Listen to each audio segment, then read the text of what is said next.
Welcome to Real Talk Food Safety with Jill and Tia. Hello, everyone. We are excited about today, right? We're excited about every week. Let's just start. That's true. Is there any week where we're like, yeah, we're not excited to be here? That is true. Every week we're excited because we love having these conversations with you all. We love this time. We love hearing what you have going on and your perspectives on the topic.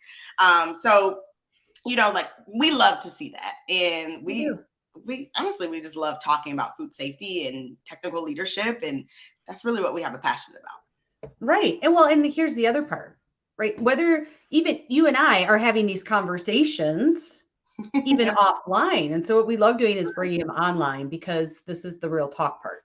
And that's really how we came up with this topic for today around accountability, because we hear all the time, right? How do I hold people accountable? People are not being held accountable here, right? We hear that all the time. And we were like, man, we really should have a conversation about that A word. A word. So today's topic was born, right? So I'm excited about it. Mm-hmm. Well, and I think it's always so interesting because accountability has turned into this word that I feel like it has like negative connotation allowed to it. Yeah.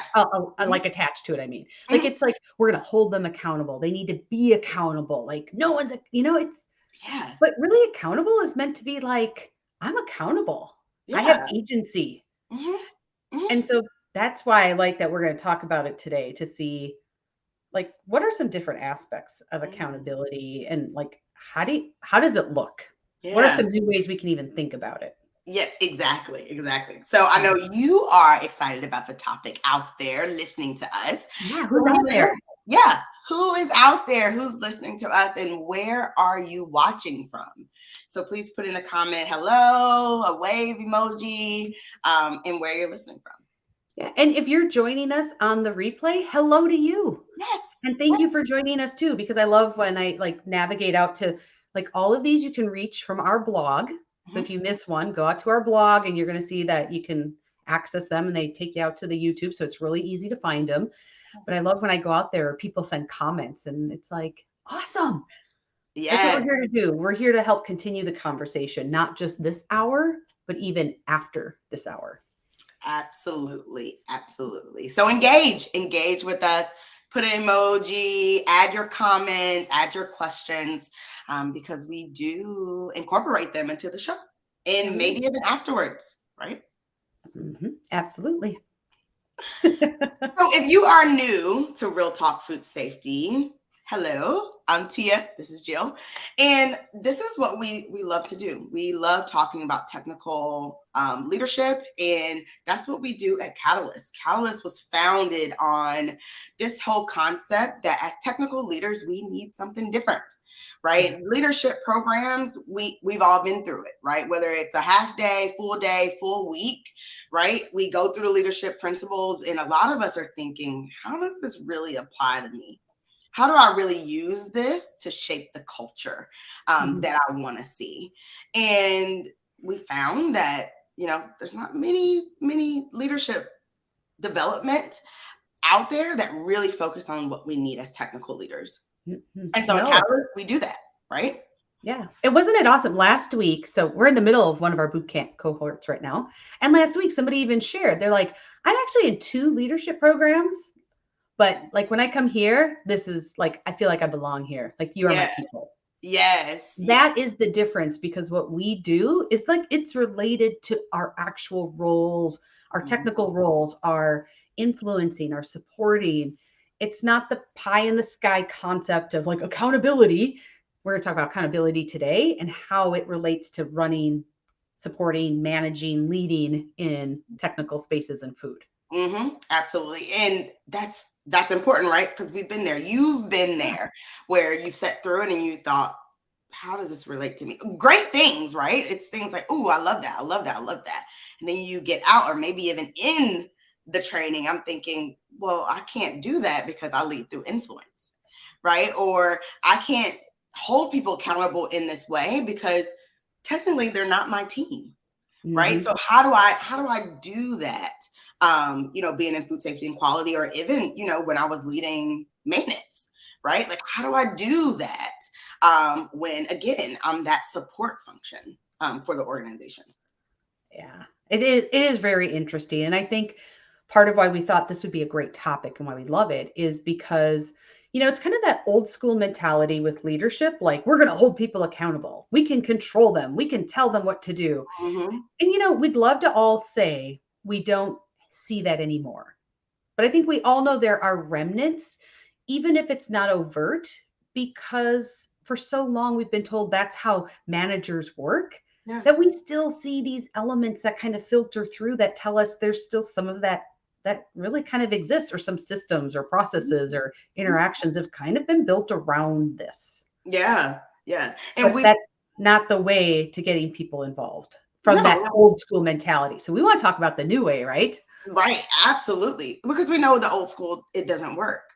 Right? It doesn't work because if you watched a few of our shows or even follow us on LinkedIn, or been through our program, we talk a lot about the Mercer report around Mhm. what's inside employees' mind for 2022. And a big thing is that the need is shifting Mhm. for employees.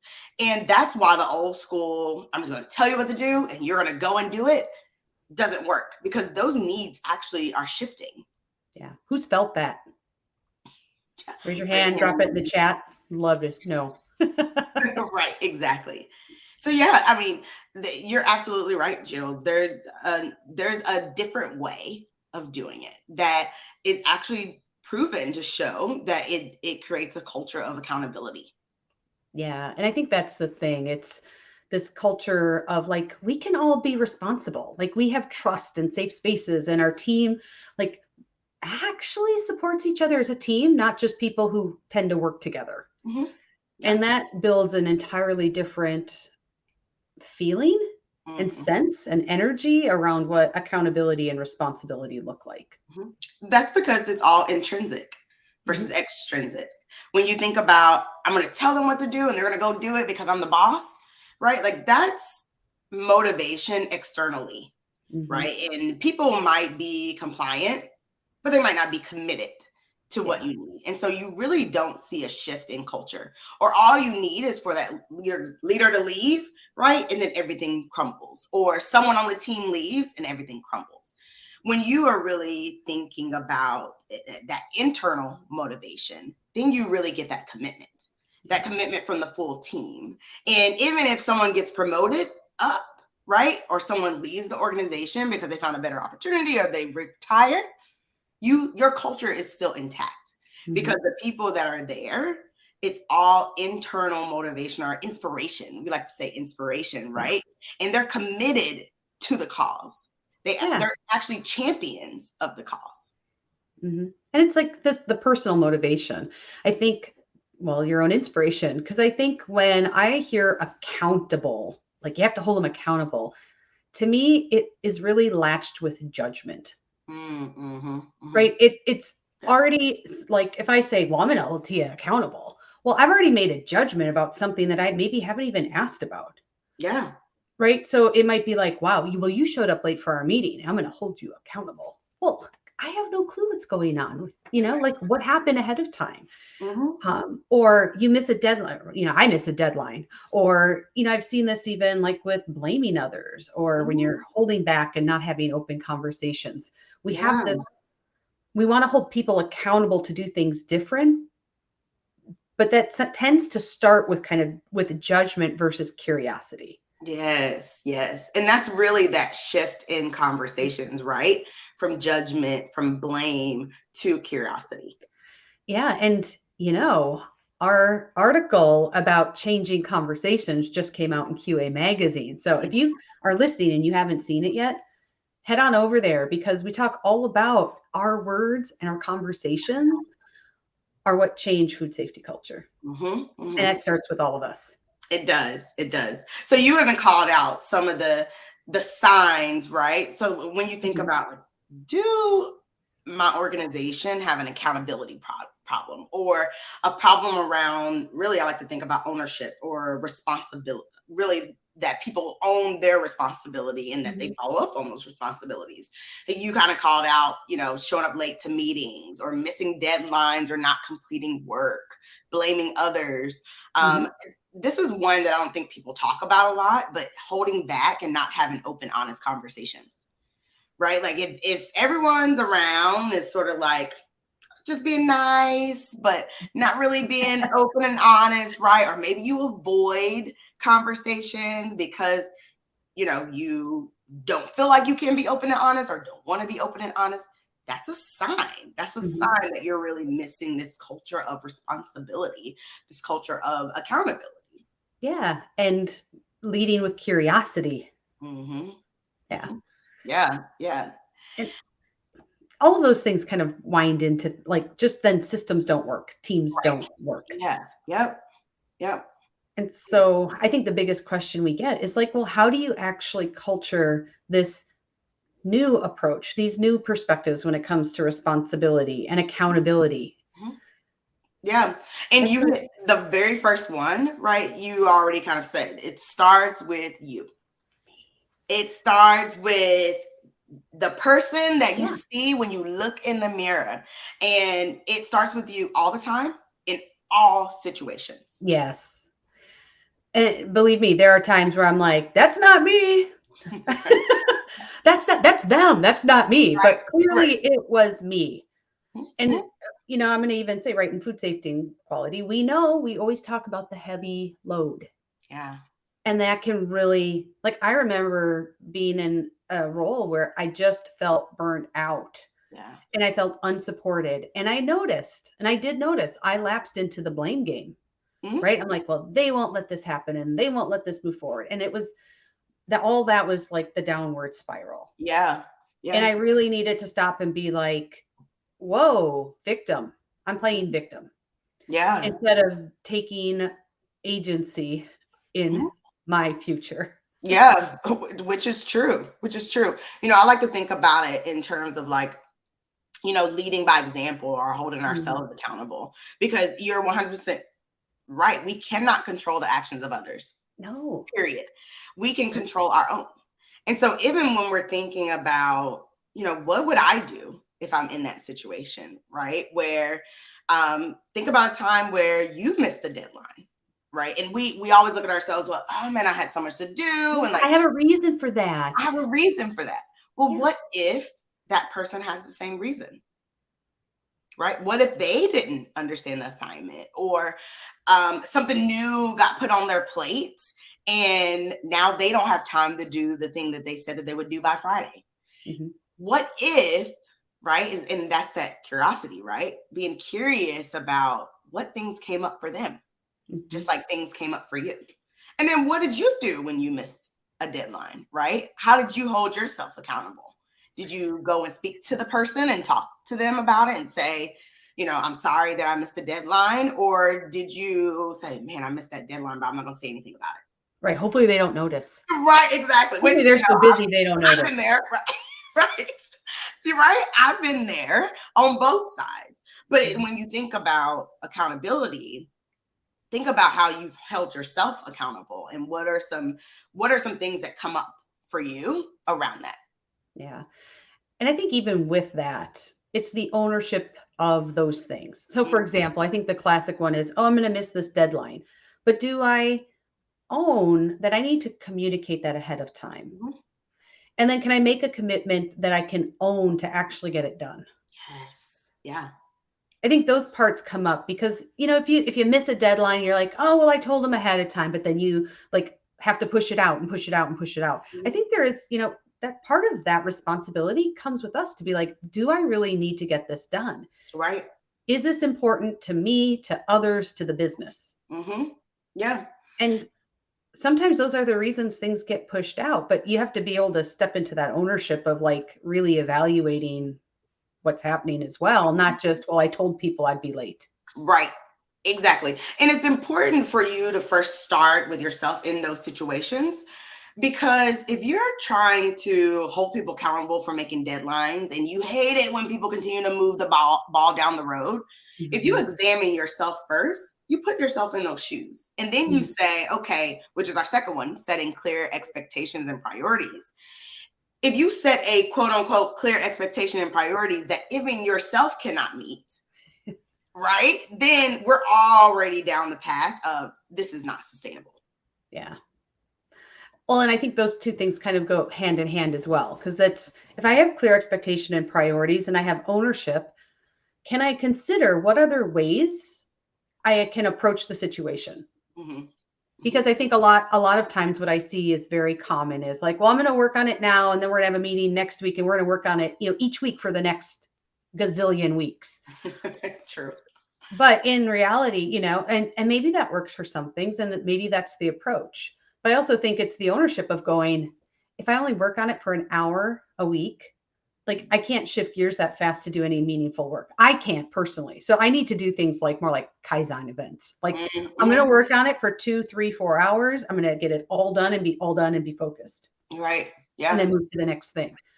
But that's about the expectations and priorities that we have so that we know what are we doing? How are we setting ourselves up for success? And one of the things that you just using your example, right, and knowing who you are, you started with yourself. What do I need to be Mhm. successful, right? And then bringing that up so that that is clear around expectations and priorities. Whether it's like, oh, that makes sense, Jill. Let's do it that way because we need this work done. You work best in this situation. Let's do that. So everyone's clear around the expectations, or even Mhm. the reverse, where it's like that's not the best approach for this project. So we're going to have to do it a little bit differently. At least Yeah. now you know, right, that there's not going to be a full Kaizen event. We are going Right. to work on it gradually, right, over time.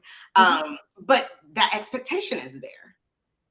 Yeah. And we've even done that. I remember doing that with teams, even using both methods. So, Mm-hmm. right, like we would start on something and we'd be like, gosh, we're just not making the progress we want. So, let's set up where we're going to work on this. It's a working meeting for some Yeah. amount of time. And here's what we're going to get done. Mm-hmm. Mm-hmm. And knowing that, yep, there might be some like weekly things after or some frequency, but it's okay to ebb and flow. But it's once again owning like, where are we as a group? That's what we did. We're like, we're not making progress as a group. How can we do this different? Because our Mm-hmm. expectation is this is a priority and we want to get it done. Right. Yeah. You know, when we're clear, we don't have to make judgments. I love that connection to priorities and judgment, right? Because if we're all clear on what those expectations and priorities are, we don't have to judge. Yes, it took away when we finally had this realization, we didn't have to be like, well, so and so didn't get their stuff done this week. Like, Right. like we don't need to judge that, but how do we make it so that we can be clear on Mm-hmm. what we need to do and set once again set people up for success. Yes. Yes. Mhm. You know, another piece of just, our second one around clear expectations and priorities is giving people the authority to make decisions, Mhm. right? Like, even as leaders, we can't do everything. No. And it's just not going to happen. So when you allow people to make decisions, have the authority, the permission to make decisions on their own without your input, right? Like, not, hey, you're going to make a decision, come talk to me first, right? On every single thing that you do, that just, first of all, it slows down the process completely, Horrible. right? But it also doesn't foster this culture of accountability and responsibility and ownership. Mhm. It's more like, no, you still own it as a leader. You just want people to do the legwork because you don't have Right. time, right? You do the legwork, then you come to me for the decision. So that means I'm still saying I own Yeah. And I feel like sometimes I'm the one over here like, let me show you what not to do. But I think that's once again one of those I think that's an old school it. manager way. Yeah. Right. And so, like, once again, I remember when I first stepped into, some different roles where that was kind of how the team had been set up. Mhm. It was exhausting Yeah. because, well, first I had this like anxiety around, oh my gosh, I have to help make all these decisions and be available on things that I don't even know all the things about because they're the owners and the experts. Right. But then I was the bottleneck. Right? Yeah. Everything, if it had to flow through me, and then I was micromanaging and like awful. Yeah. It wasn't good. And the other part, which I know we're going to get to, like it didn't help my team feel good either. Right. Yeah. And so we worked together to be like, we have to change this. Like Mm-hmm. I always say, you are all capable thinking humans. That's why you're in these roles. So let's make this so that you are the owners of what's going on. Yeah. And I I'm love here your to support you. I'm here to have you just keep me in the loop so I can better support you when I'm in broader conversations. Let's talk Mhm. about it maybe across our team if it's consistency. But gosh, that was like, talk about weight being lifted. Yes. Amazing. And I love that example because it's not from a malicious standpoint, right? Like Mm-mm. you're not trying to micromanage to make sure everyone can get work done. You feel like, man, I need to get this work done as a manager. I need to, when really you needed to take a step back and allow for people to really own their part of the process. Mhm. And there were challenges in that too because they weren't used to that style. Right. Yeah. So there was transition. It wasn't just a like drop and run, but man, over time, so much more powerful and so much better team energy. And you know, when I think about this, I think about an example where this is like a basic example, and I think people do this all the time in leadership, and it's something that could go on for a while. So, Mm. my team was updating their SSOPs, and we had a template, right, for them to use, but I wanted to give them, hey, this is the template. You go and create the SSOPs, update the ones. Well, when they came back to me, it didn't quite look exactly the way Mm. that it would have looked if I'd done it, right? And it was fine. It had all the right information, right? But it just didn't quite look the way that I envisioned it to look. And at this time, I was kind of working on not stepping in. If it's not a priority, then and it hit all the priority items, then it doesn't need to look the way Tia thinks it needs to look. And so I was aware of it, hyper aware about it. So I didn't have them change it, right? But it's like that's one of the things where you bring something to your manager or your leader, and it has all the right parts there. It's just not the way Tia would want it. And I took it, and if I changed everything around, right, and they're probably like, okay, well, you could have done it. If you know how you want it to look like, and you have all the information, like why did I spend hours working on these SSOPs when Yes. you're just going to change it around? Because again, the expectation, right? I've already set the expectation around Mhm. it, and I now shift it around. That does not feel great. No, wait. You mean you changed the agreements without letting everybody know and be part of it? Technically, I did not, but if I Oh, had, well, that's true. If you would have, I know that's a whole nother show because that is a pet peeve. yes, it is. But It is. But I thought about how would I feel if my manager I, did that, right? well, and Change the playbook. yes, and so we have the stat here. Like employees who do not feel trusted are less productive, right? Okay. But 2/3, 68% say that the perception of low trust hurts their daily effort. Mm, 2/3 of people right now working, listening, yeah. because there isn't trust, like their daily effort for work is decreased. hmm That's That's a lot. mind blowing.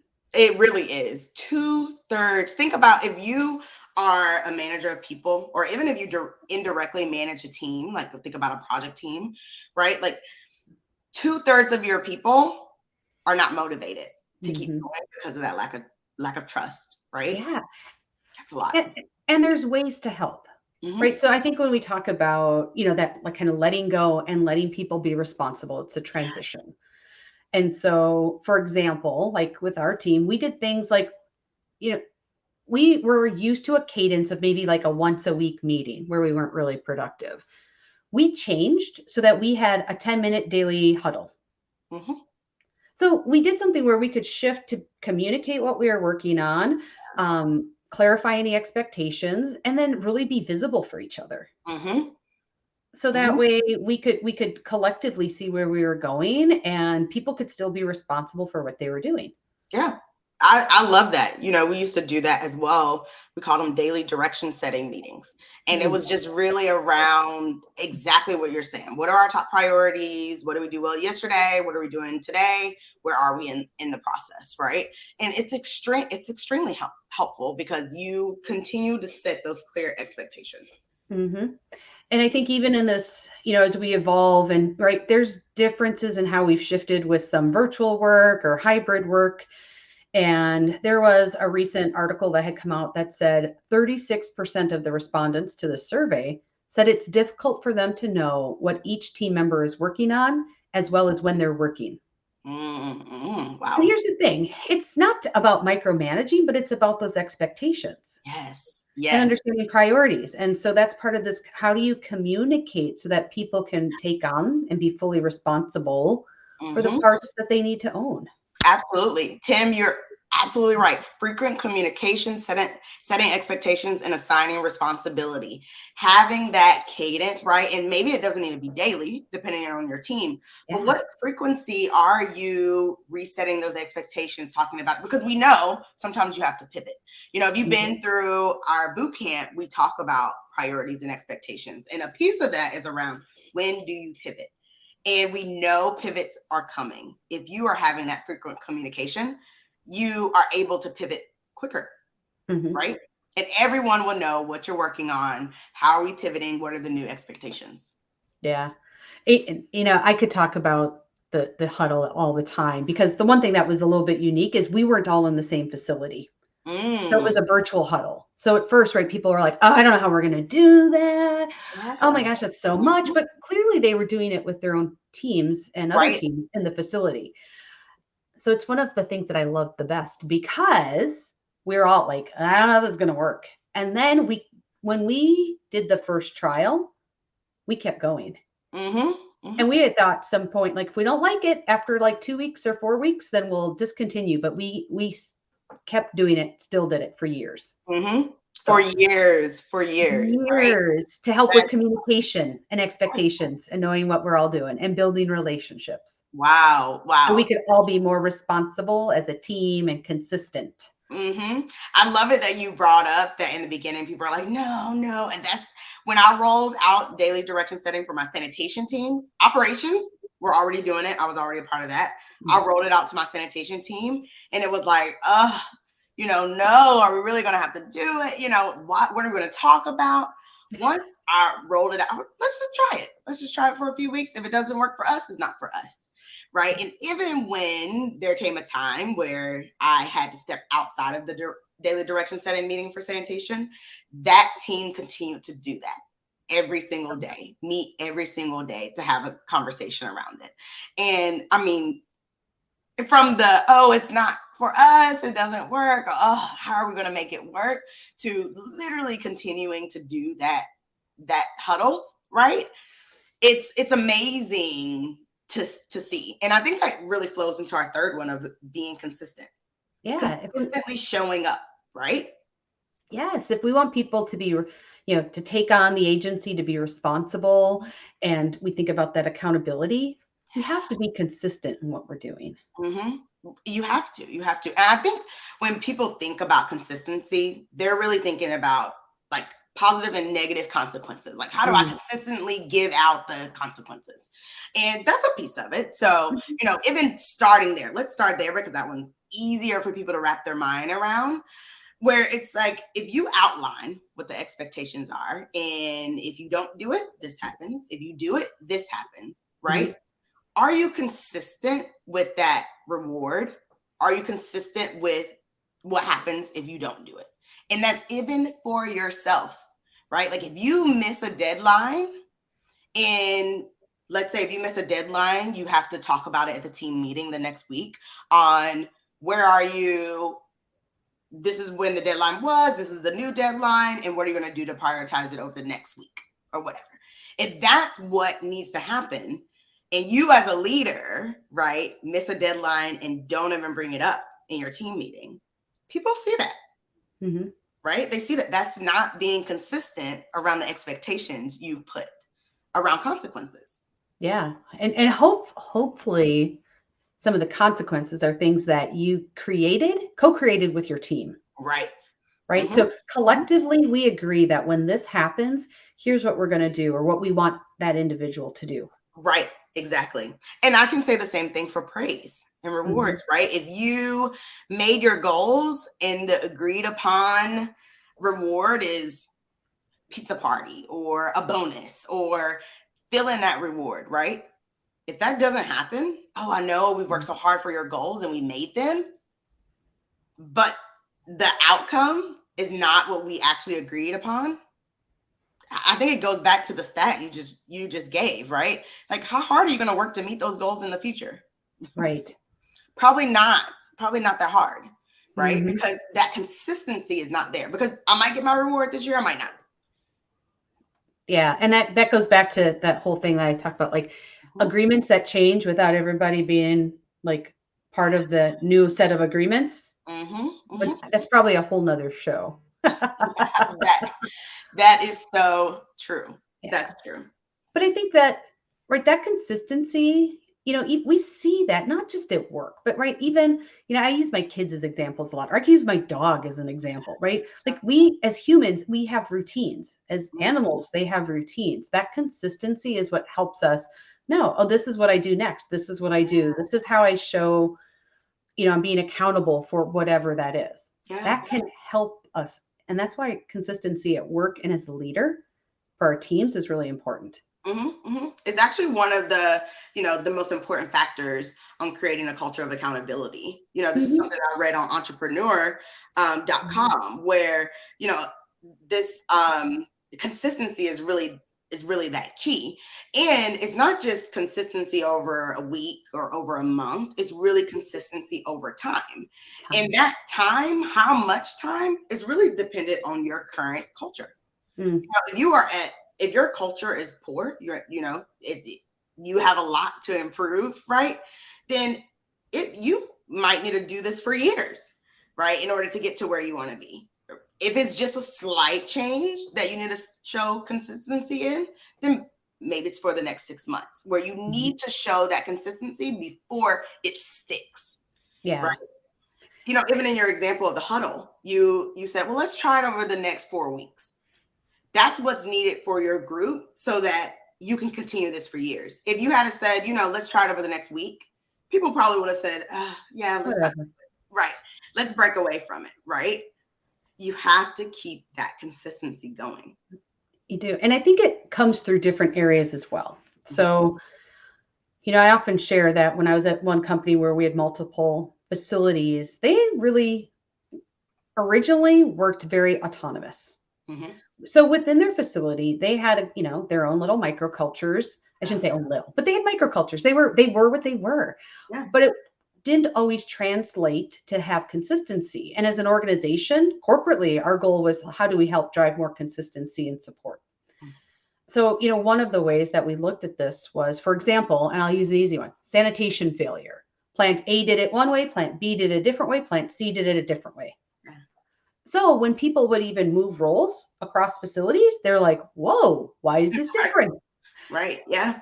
And even our teams had a hard time providing support for each other because, oh, well, I have to go see what this facility did or what this facility did. And so even being clear in expectations from this higher level of what we're doing together is really important. Yes.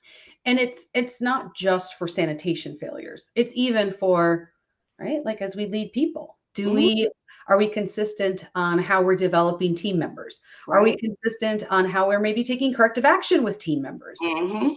Yes. Those things are all part of having people step into a spot where they're willing to be responsible. Mm-hmm. Mm-hmm. Because if I don't know what's coming, I'll just be like, not mine. Right. I have an out all the time. Mm-hmm.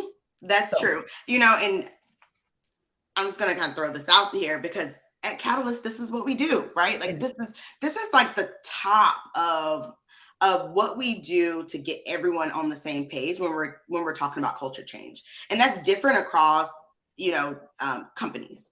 And you'll be surprised at companies that have been operating for years or 100 years, right? That this consistency doesn't exist. and they need to get back on the same page on like, how do we want to do it across our 15 facilities? How do we want to do it across our 5 facilities? Right. And we have those conversations all the time with clients, because that's why consistency is so important. And when you think about food safety culture, if you're not first having conversations around consistency and what you want this to look like across your facility, across your organization, then you're missing a piece. Yeah, and I'd like to add to that, because sometimes as food safety technical leaders, there is the other part where like food safety culture has to start at the top. Well, I think we just gave a clear example of where you're driving food safety culture from where you are today. Yes. But that's also why it's important that you step into this space, because if we're waiting for top leaders to say, be more consistent in how you do sanitation corrective actions, or be more consistent on how you're doing risk assessments, or be more consistent, whatever, fill in the blank. They don't know that level of detail. That's why they hired you. Yes. That's why they need you to be the best leader you can be, because that's where you get to play in this space. And that's where you get to help drive change from where you are. Yes. And that filters out, like that spreads, right? It does. It does. There's a reason why we talk about influence in boot camp as well, right? Because as you're making change, where you make change, where you are doing the work and building that consistency, then you're using influence to spread that across your organization. Yeah. And it's so powerful. It is so powerful, because that's also you stepping into the accountability and ownership of your role. Teamwork. Yes, Tim, teamwork. And that's really what it's about. And just imagine if all of your team, whether you're looking at all your quality managers, all directors, all the supervisors, wherever you are, if that team is working on the same expectations, right, and they are being consistent in every piece of that, imagine what type of work and impact you all can do and have. Yeah. And it starts with one thing, right? Starting with one space where you're like, hey, let's try some consistency with this so that people know expectations. Absolutely.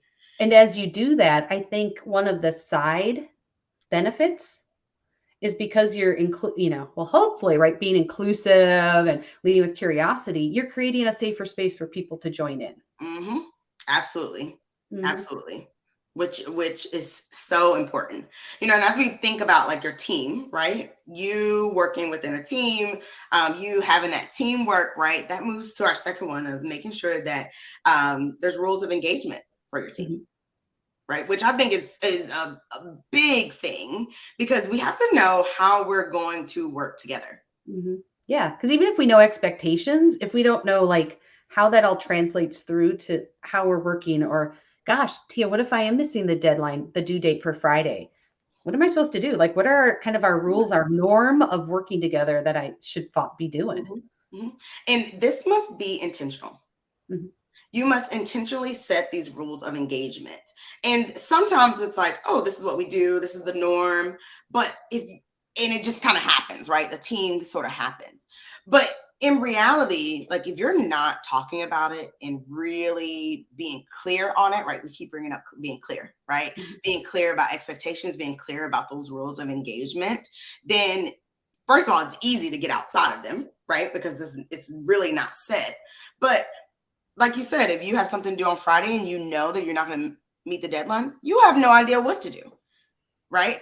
That the team is going to accept, right? Maybe it is, hey, just stay quiet. Probably not, right? But maybe that is the team norm, right? or maybe, you send an email and you have this big, explanation, and the team is like, we just need you to tell us in a meeting. Yeah, we see an update. Right. But what is that process, right? Right. Exactly. That's so important. And this could be something that is big or small. And like when I think about rules of engagement, I think about when I was a part of a team, and it's one of the strongest teams I've been a part. And I was at a facility, and we were 2 facilities on one site. And so we had a food safety team on site 1, food safety team on site 2, and we reported up to the same manager. And one rule of engagement, or the norm on the team, is that if there is an issue that we're discussing on the broader team, our team, our site, food safety and quality team, must be aligned before discussing in that broader meeting. And that's because we didn't want to go in and seem like we disagree with one another, or sometimes that's a long conversation, right? To get everyone on the same page. And we don't want to have that conversation with a broader team. So our rule, just our norm was, hey, we need to have a conversation about this, understand what our stance is, right? Align on that. And then that is the message that we bring to the broader team. And that's something that we did every single time there was an issue that impacted the broader group. And it worked like a charm. But that's because we all knew the rules of engagement. Well, and what I like about this is, on one hand, you'd be like, well, that just makes sense. Why would we have to say that's a rule? Well, even the other day, I don't remember what I was reading. It was something like, food safety should just be unspoken expectations that everybody should know. And I was like, right? Wow, mistake number one. Everybody should just know them. I completely agree that as a product specification, food safety is an unspoken expectation. Like, I want a safe car. But yet we still hear about car safety in every advertisement on TV. So I think that's the important part. Yes. Like, even if it's unspoken, like, you still have to talk about it. Right. And otherwise people won't know. And I think you just gave a great example. Like, maybe it happens organically, but yet recognizing it to say, I see that this is a practice that we do, and that's important for us as a team. And like, let's write that down. Yeah. And we all have different expectations based off our own backgrounds, where we grew up, if we had siblings or not, right? Like, we all have our own backgrounds and we come from different places. And what food safety means to me might be different than what food safety means to someone else. One of the things that I heard recently, as we think about like illnesses and sickness in food, and I can't remember where I read this from, but someone was talking about that when someone says, oh, I ate something and I felt sick afterwards. And it's almost like, oh, I ate it, I felt bad, but after a couple of days or after the next day, I felt fine. And that person was like, that shouldn't be normal. That should be a ding, ding, ding, ding, like in your head, that food is not supposed to make you feel bad ever. No. But that person, right, his expectation or her expectations around food safety wasn't necessarily that, oh, that means I would never feel bad when I eat food, right? That didn't connect with that consumer.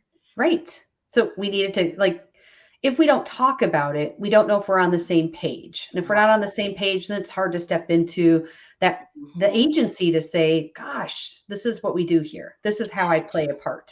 Yes, exactly. Yeah. Okay, our fifth one is being direct, right? Specifically around feedback. Yeah. Right? Yeah, because I think when we think about accountability and responsibility, we're all striving to meet our goals, right? And so, if anything, accountability should be more like, how do we have a conversation so we can see how we support our goals better? Yes. And that's what feedback is, isn't it? That's what feedback should be, right? That's what feedback should be. And, we love the saying, clear is kind. Yeah, that's right? Brene Brown all the way, but clear is kind. Clear is kind. And that's important. So even as you thinking about expectations or thinking about consequences, right? Or rewards even, and then offering feedback, right? Whether it's positive or constructive, clear is kind. Yeah, because, right, we've all seen, like we've seen people who you're like, wow, you're going down a path that's like, doesn't seem aligned. But if we never have the conversation, they won't know. And then yet here's what I love when people are like, well, they should know. Well, how would they know? Right, yeah. How would they know? We're not aligned. And maybe we are, but this is where having that conversation so we can understand, like, what does this actually look like? And that's, sometimes I hear people say, well, that's for their manager to figure out. Ooh, yeah. No, right? Like, if I see it, shouldn't I be stepping into this? Or when do I know I should step into this conversation versus maybe not? Exactly. It's one of the reasons why I say, whether you lead people directly or not, because we are all leaders in our organization. Like, you are hired to be a leader in your organization. And so whether or not you manage people or you sit on a team or whatever it is, you are a leader, and it is 100% your responsibility to give feedback. Right. And to be consistent and to provide clear direction. Like, that is your responsibility because you are a leader. And whether or not you manage people or not, that has nothing to do with you being a leader in your organization. Yeah. And I think it always goes back to the clearest kind, and it's the speaking from a place of the kindness versus judgment. Yeah. Yes. So, I always use the example like, gosh, you're late. Well, that's judgment. Like, oh, hey, I noticed you came in a little bit after, the originally scheduled time. Is everything okay? It's another way to offer feedback, but without judgment. Yes, yes. And it's also putting yourself in their shoes, right? Like, when we say start with yourself, that's exactly what we mean. Like, what if you were late? How would you want to be treated? Yeah. And most people already know, right? Like, I already know I'm running late. I already know I didn't get this done. I already know I'm not feeling great about that part. Right. Like, we already know that. So how do we help support somebody to be like, okay, what's the next step for me? Yeah. Yeah. I think about that too in terms of just servant leadership, which is another module in our boot camp. We're like hit them all today, right? But it's so important because from a servant leadership standpoint, you really are looking at, what's going on with your teammates. And it's not that judgment of you're late again. It's more like, hey, I've noticed, right? You've been late over the last couple of weeks. Is everything okay? What's going on for you? How can I help? Yeah. And I think this is important when we talk about responsibility and agency, because it's not over just, did I get my checklist done? Did I get my standard work done? But it's also responsibility and agency over like the energy for our team, where we are as people. Because I'm sure we've all had this. I know I'm guilty. Like, I've seen someone like, whoa, what's going on with them today? And I kind of like distance, right? Gosh, how many times I could have been like, hey, it seems like you're maybe like something's going on today. Are you okay? Yeah. Like, how different that looks, because now somebody goes, wow, you see me. Like, it matters. And you're willing to like have a conversation. Yeah. Yeah. You know what? I'm going to tell you about this example where I was a quality engineer for some lines.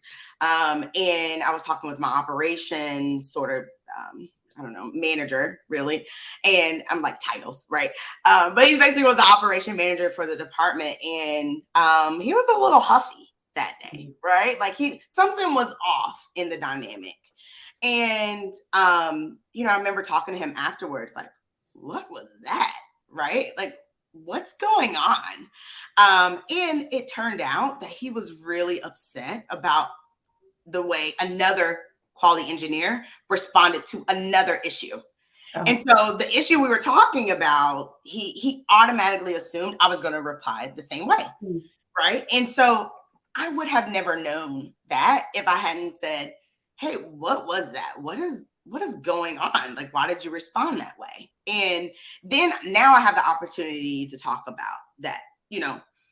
I don't respond that way. That's not my response, right? This is how I would solve it. But it also gave me an opportunity to connect with my teammate, right? And be able to say, hey, right. Go and talk with the manager because this is what I got from our conversation. And then they can now clear it up because the manager hadn't communicated that to her at all. Right. So it's like he was already upset. Now he's moved it to me. He probably would have moved it to someone else in quality, when really just having that conversation and saying without judgment, right? Like, I could have gone in and said, how dare you say this? And how dare you, fill the room with your bad energy, right? Like, I could have done that, but instead I knew it was out of character, right? Maybe a little bit in character, but I knew something was off. It just wasn't the same way.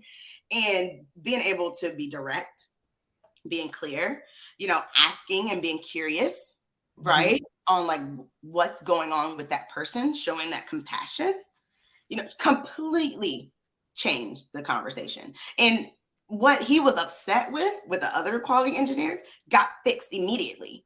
Mm. Because we were able to have those conversations, find out what he's upset about, right? And oh yes, that can be resolved. Yeah. And it sounds like in a really kind way, you kind of help like recheck, like, hey, we're still responsible for our attitude and our mindset at work. Yeah. Yes. Right? Because when we can take responsibility for that, like in that situation, right? Like we get more of what we notice and what we reward. Like, hey, nice job, like moving through that. Right. Yeah. Because I always think about what we get more, there's the other side, like we get what we tolerate.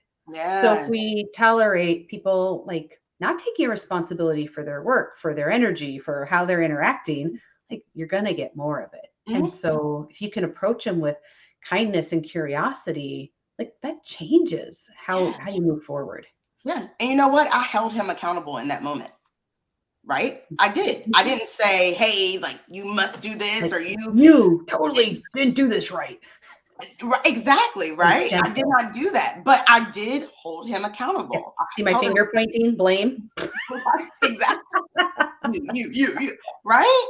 Like put the fingers away. Put them away. Take a look at yourself, have some compassion. And now he knows, right, in the future, he can just come to me and say, hey, Tia, this is what's going on. Yeah. Right. And if for whatever reason the same thing happens, I could go back to him and say, hey, remember when we had the situation before? And then start having those conversations. That's what accountability is about. That's that new perspective on accountability we're talking about. Yeah.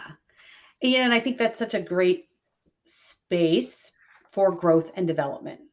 Because when we talk about how we're changing food safety culture, it's not the big woo campaigns. It's these little moments that are helping us step into responsibility, accountability as individuals, as leaders, as teams. Mm-hmm. And no matter how many times I've been through how to have better conversations, there's always something more I pick up. Yeah. And so I think that goes back to organizations, they miss out if they're not continually developing and growing people with these, like intentionally. Right. Exactly. Right? Exactly. And if you're not doing that, right, like accountability may not be there. If you're not prioritizing that growth and development, accountability just may not be there for your organization. No, it might not. And like we just talked about, right, it starts with you. Like when with all the stuff that we talked about today, when it comes to accountability and responsibility, it starts with you having that agency and taking that personal ownership that I am responsible for my outcomes, all outcomes. So what I'm saying, what I'm doing, what I'm feeling, my energy, all of it. All of it.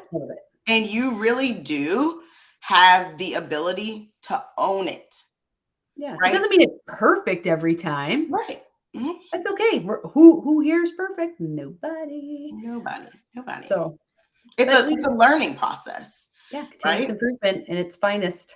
And it's really around being open and honest and having that transparency, right? If you come in like I know it all, right, and then you stumble, you really aren't being open and honest because you really didn't know it all. But if you come through and you're like, hey, I'm learning, right? And I'm making mistakes and I'm celebrating when we get it right. And I'm compassionate when we don't. And that's exactly what you do, right? Like that's building trust. That's building safe spaces. That's holding people accountable, right? That's building that culture of accountability. Yep. In a clear, kind way. Which is so important. Yeah. And, as we go through this, right, you may be like, yep, definitely an area I could work on, or my team, or maybe within my organization. Yeah. Well, if you're looking to be more clear with expectations, be more responsible, boot camp was made for you. I will shamelessly plug it because we have a new group starting in May, or our next group starting in May. And so I will drop the module 1 preview. Like you can watch the entire module 1. Yep. Like you don't get the worksheets, you don't get group coaching with us, but you can get a sense of why our programs are different because of how they're coaching based and how they're really grounded in like our lens is through being where you've been, where you Mhm. are, because we've been there.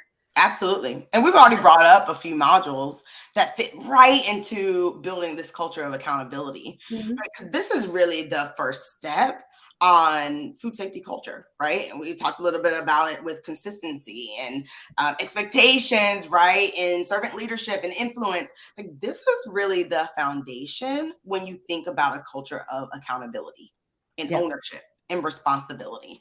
So, yeah, it is the same shameless plug, but we know that these are the things that we are looking for, especially as we look to shift food safety culture. Yes. Sorry, I'm dropping it in the link right now. So it's, Thank you. I know it's hard for me to like talk and do all that at once, I love it. Thank you for but sharing. those are the areas, right? We're always focused on like, how do I get the next information on food defense or new FSMA rules or new traceability? And those are all really, really important things as well. Mm-hmm. But if we're not continually growing as leaders, then those programs, like they'll never evolve to what you need them to be because you aren't the leader that you need to be to get them there. Right, exactly. You really don't have that culture of accountability, right? Like, I mean, just think about your organization right now. Do you have these policies or SOPs that's sort of just out there, but no one's following them, right? Like, you're missing some of that core foundation. Like, we like to call boot camp the GMPs, right? Mhm. Like, you're missing that core piece. If people aren't washing their hands, right, you're probably not going to be able to get them to follow your full sanitation program, right? Right. It's Yeah. just probably not going to happen. So it's like, how do you start building these basics, your foundation, so that you can start tackling, you know, things that start to interweave influence and interweave priorities and expectations. Yeah. And the other part is we get a lot of people who are like, you know what, we didn't have it in our budget for this year, or I don't know how we'll get that approved. It's, ugh. Guess what? You know what? We've had so many people that have sent us over to their HR teams Mhm. because HR, right? They're vested in growth and development. They Yeah. often have a budget and they are just looking for like what are the right things to help you. Yeah. So it may not be in your budget, but it's likely something they can budget. Mm-hmm. Mm-hmm. So check it out and shoot us here. I'll put up our email. Yeah. Shoot us an email. But you know what? Here's the thing, right? Even though there may be hurdles or challenges, like we can get through those. We Absolutely. don't want you to miss out on how do you get to step into the leader that you want to be, and Mm-hmm. how do you do it with a group that knows like where you've been and can Yeah. help get you there. So I know Absolutely. I'm shamelessly plugging today because, well, boot camp's coming. Boot camp is coming in. Honestly, it's a path to get you to this culture of accountability, It right? is. And that's exactly what we're talking about. That's exactly what people need. Right? It's exactly why we're doing this topic, right? Because we hear that all the time. How do Mhm. I hold people accountable? How do I have this culture of accountability? Oh, the things that's preventing me from having the food safety culture that I want is accountability. Mhm. Well, here you go, right? Like, this is a tool for you in your organization, and we're happy to discuss more about it because, as you can see, we're super passionate about Yeah, very much. it. Yes. And we'll be back next week, same time, same place, Hmm. doing Hmm. Real Talk Food Safety. Absolutely, and we are always asking for suggestions and Yeah. what you want to talk about. So add Yeah. them What to do the comments. Add them to the comments, or send us an email, or reach out to us. However you want to connect with us, because we are talking about the things that are impacting us now. Yes. So we so appreciate that you've been here with us, and we love hearing from you. And we look forward to sharing again and having you part of Real Talk next week. All right, see you So soon. thanks, everyone. Bye Bye. bye.